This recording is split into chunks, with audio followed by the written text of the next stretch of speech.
You cannot just be fired instantly, so to speak.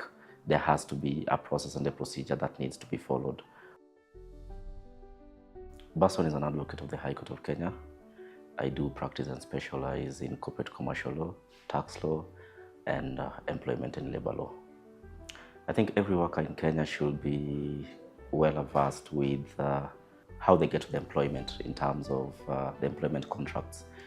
They should actually first ensure that their terms of employment is written. More often than not, we find, particularly the casual laborers, we find that their employment contracts are not exclusively written. But the Employment Act demands or requires that an employer should give a written employment contract to the employee.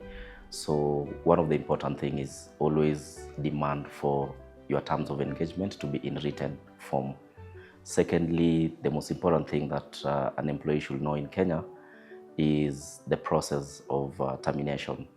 That is, if the employer wants to terminate an employee, there are certain steps that the employer needs to follow under the Employment Act. For instance, they need to give sufficient notice. That is basically telling you, they give you a termination notice. You cannot just be fired instantly, so to speak.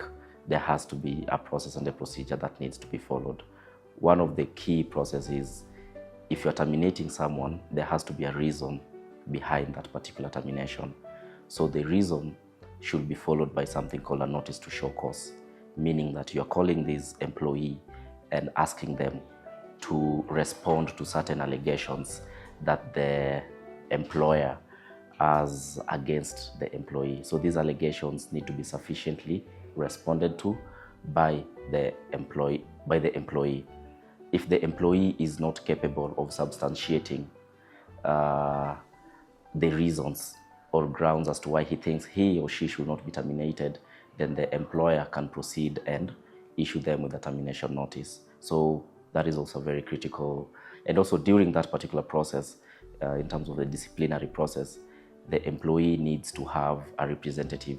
Either it can be your friend, your colleague, but he or she needs to have a representative during that process. Yeah.